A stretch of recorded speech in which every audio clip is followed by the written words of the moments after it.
நாவல் தொடர் ஆண் மனசு பாகம் 2 யதார்த்த நாவல்.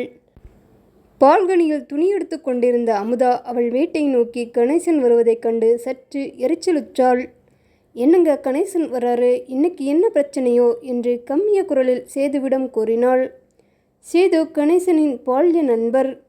பாவம், அவன்கிட்ட மூஞ்சியை காட்டாத பொறுமையா இரு என்றபடி வாசல் கதவை திறந்தார் சேது. வா கணேசா, என்ன இவ்வளவு தூரம் என்று வரவேற்ற சேதுவிற்கு உடனே விடையளிக்காமல் உள்ளே வந்தார் கணேசன். வாங்க அண்ணே, நான் போய் காஃபி எடுத்துட்டு வரேன் என்று டிவியை அணைத்துவிட்டு சமையலறை சென்றாள் அமுதா. சோபாவில் அமர்ந்த கணேசன் கண்களில் இருந்து அவரையும் அறியாமல் கண்ணீர் துளிர்ந்தது. ஆனால் சேதுவிற்கு இது வியப்பாக இல்லை, தன் நண்பனை நினைத்தால் பரிதாபமாக இருந்தது. காப்பியை குடித்தவுடன் கணேசனை அழைத்து கொண்டு மொட்டை மாடிக்கு சென்றார் சேது. அமுதா மூவருக்கும் இரவு டிஃபன் செய்ய சென்றார். கணேசன் அவர்கள் வீட்டிற்கு வருவது வழக்கம்தான். அவரின் வருத்தம் பெரும்பாலும் அவர் மனைவி சரியாக சமைக்கவில்லை என்பதை சுற்றியே இருப்பதால் கணேசன் எப்போது வந்தாலும் அவருக்கு சேர்த்து சமைத்து விடுவாள். ஆனால் விளக்கு வைத்த பிறகு அவர் வீடு தேடி வந்து அழுவது அவளுக்கு இப்போதெல்லாம் எரிச்சல் ஏற்படுத்தியது. என்ன பொண்ணு அவ, புருஷனுக்கு சமைச்சு போட்டா குறைஞ்சு போயிடுவாளா? ஆனாலும் ஒரு பொம்பளைக்கு இவ்வளவு நெஞ்சலத்தம் ஆகாது என்று தனக்கு அதிகம் பழக்கமில்லாத சித்ராவின் மீது அவளுக்கு கோபம் வந்தது. மொட்டை மாடியில் சுவர் அருகே போட்டிருந்த ஒரு மரபெஞ்சில் அமர்ந்தனர் சேதுவும் கணேசனும். சேது அமைதியாக கணேசன் பேசுவதற்கு காத்து கொண்டிருந்தார். சேது, என் புள்ள இருக்கான் பாரு, அவன் சரியான கிராதகன். அப்பான்னு மட்டு மரியாதை இல்லை.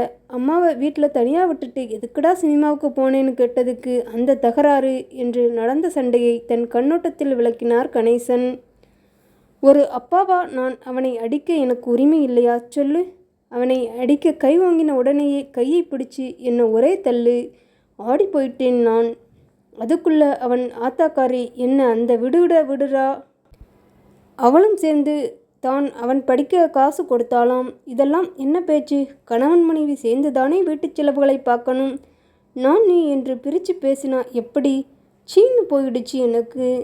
ஏன் அம்மாவா தனியாக விட்டுட்டு போனேன்னு தான் கேட்டேன். நீயே சொல்லு, என் மேலே தப்பா என்று மறுபடியும் கண்ணீர் வடித்தார் கணேசன். நான் என்ன சொல்ல கணேசா, வயசுக்கு வந்த பிள்ளைய சினிமா பார்த்ததுக்கு எல்லாம் கை நீட்டுறது சரியில்லை.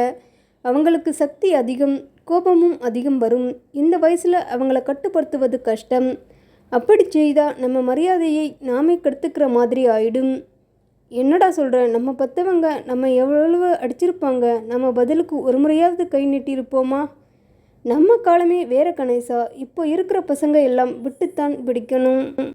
உனக்கென்ன, உன் புள்ள படித்து வேலைக்கு போய் வெளிநாட்டில் சம்பாதிக்கிறான்.